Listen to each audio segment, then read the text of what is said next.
Сәлеметсіздер ме достар? Арнаға қош келдіңіздер. Картоптың емдік қасиетін білесіз бе? Оның құрамындағы ақуызда адам ағзасына пайдалы амин қышқылдарының барлық түрі кездеседі.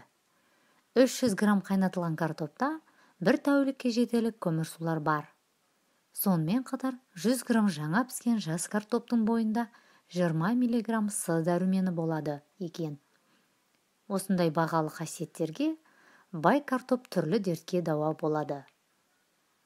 Сіздермен бірге денсаулыққа кеңес арнасы.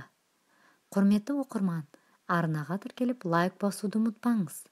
Қазақша контенттің дамуына атсалысыңыз. Бұл көкөністің адамға азық ағзасына ем боларлық пайдалы тұстары жетерлік. Картоп ең көп қолданысқа ие, әрі өте дамды көкөністердің бірі. Ол С, H, ПП және Б тобындағы дәрумендер мен калий, кальций, магний, мыс, мырыш, марганец, темір элементтеріне өте бай. Оның құрамындағы ақуызда адам ағзасына пайдалы амин қышқылдарының барлық түрі кездеседі. 300 грамм қайнатылған картопта бір тәулікке жетерлік көмірсулар бар. Осындай бағалы қасиеттерге бай картоп түрлі дертке дауа болады екен. Аяқ пен қол ісінген жағдайда картоптың қабығын аршып, үкіштен өткізесіз. Үгілген картопты ісінген жерге жағып 15-20 минут жата тұрыңыз. Сыртын түкті сүлгімен жақсылап орауды ұмытпаңыз. Егер гипертония болса, қабығымен қосып пісірілген картоп жесеңіз керемет ем болады. Сонымен қоса, остеохондроз дертінде картоптан дайындалған компресс ауырсынуды басады. Ол үшін үкіштен өткен шикі картопты ауырған жерге таңып 1 сағат ұстайсыз. Асқазан қыжылында, жүрек айнығанда, бас ауырғанда балғын картоп шырынын ішіңіз.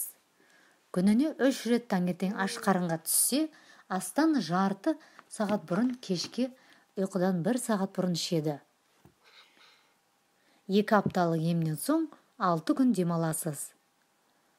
Қайнаған картопты тіпті асқазан жарасымен ауырған кезде де жеуге болады.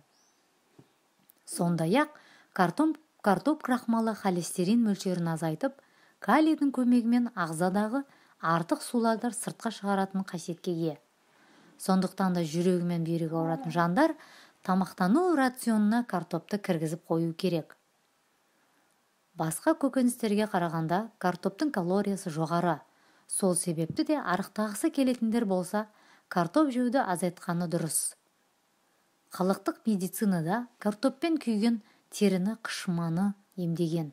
Ол үшін шикі картопты үкіштен өткізіп, оны күйген жерге таңып қою керек.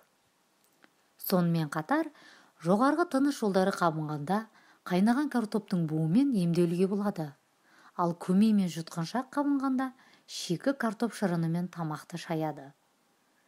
Картоптың жаңа сығылған сөлін тамақтан 2 сағат бұрын 2-ден 1,1 стақанын ішесіз.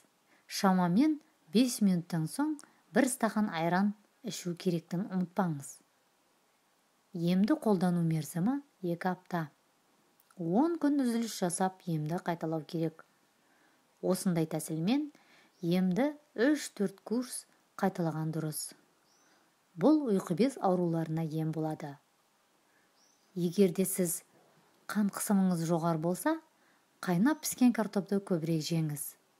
Ал ағзадағы шлактарды арылу үшін шикі картоп шырынын сәбіз бен балтыркөк шырынын қосып ішу керек. Остеохондроз кезінде ауруды басу үшін шикі картопты үкіштен өткізіп, балмен қосып компресс жасасаңыз, өзіңізді жеңіл сезінесіз. Мұндай компрессті ауырған жерге 1 сағат қоя аласыз. Айта кетерлік жағдай, картоптың зиянын айта кетсек, пайдалылығы мол картоптың зиянды тұстары да жоқ емес екен. Мәселен, жасыл картоп адам өміріне өте қауіпті. Осындай жасыл түсті дақтары бар картоптың бойында улы зат соланин көп болады. Егер де адам соланины көп картопты артық жеп қойған болса, онда оның терісінің түсі өзгеріп, артынан өкінішті жағдайлар орын алып ғажап емес. Сондықтан да мамандар картоптың жасыл дақтарын кесіп алып тастау керек деп кеңес береміз. Видеоны достарыңызбен және жақындарыңызбен бөлісуді ұмытпаңыз. Ем болсын достар.